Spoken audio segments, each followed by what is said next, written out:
యువత కోసం గ్రామాన స్పోర్ట్స్ క్లబ్లు ఏర్పాటు చేసేందుకు కృషి చేస్తామని నెల్లూరు జిల్లా కోవూరు టీడీపీ ఎమ్మెల్యే అభ్యర్థి వేమిరెడ్డి ప్రకటించారు. కోవూరు మండలం వేగూరులో ఆమె ఎన్నికల ప్రచారం నిర్వహించారు. నెల్లూరు ఎంపీగా వేమిరెడ్డి ప్రభాకర్ రెడ్డిని ఎమ్మెల్యేగా తనను గెలిపిస్తే చంద్రబాబు ప్రభుత్వం అధికారం చేపట్టాక స్పోర్ట్స్ క్లబ్లు ఏర్పాటు చేస్తామని వెల్లడించారు.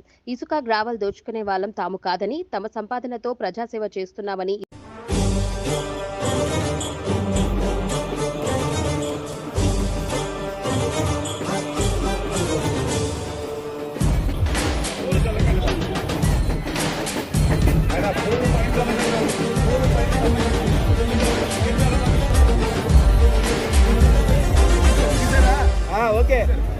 చీకటి తెరలను చీచే వెలుగులు తెచ్చేసామి కూడా రేపటి తరముల కవితను రాస్తూ నడిపే నాయకుడా ఆనందం నీ వల్లే అంటుంది ప్రతి పల్లె ప్రతి ఇంటికి. ఎందుకంటే ప్రతిరోజు నేను ఇవే మాట్లాడుతున్నాను అనుకోబాకండి. నాకు రాజకీయంగా ఉపన్యాసాలు ఇక్కడ చేరి ఏ పని చేయకుండా మీకు మాటలు చెప్పేసి వెళ్ళిపోయి సంస్కారం లేకుండా మాట్లాడము అది నాకు చేత కాదు.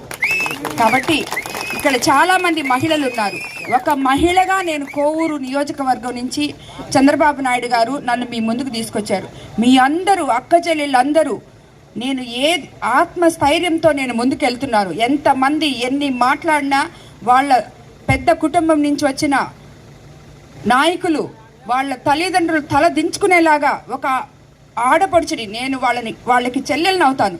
అలాంటి నన్ను మాట్లాడుతున్న ఆత్మస్థైర్యంతో నేను ముందుకెళ్తున్నాను. ఎందుకంటే మీరందరూ నాకు అండగా ఉన్నారని. ఎంతోమంది ఈ పిల్లలు, ఈ మహిళలు, అన్నదమ్ములు అందరూ నన్ను ఆశీర్వదిస్తారని నేను అందరికీ కోరుకుంటున్నాను.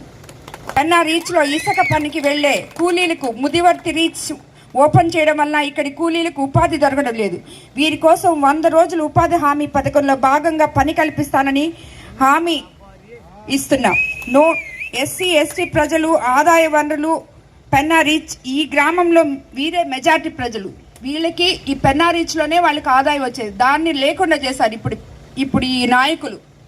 కాబట్టి నేను వచ్చిన తర్వాత వాళ్ళకి యథావిధంగా వాళ్ళకి ఆదాయ వనరులు కలిగేటట్టు నేను తప్పకుండా ప్రయత్నిస్తానని చెప్తున్నాను. దూర ప్రయాణం దృష్ట్యా సీతారాంపురం ప్రజలు, కండిగ ప్రజలు శ్మశానం వాటికి కావాలని అడిగారు. అది కూడా మనము ఏర్పాటు చేసుకుందామని మీకు అందరికీ మాటిస్తున్నాను.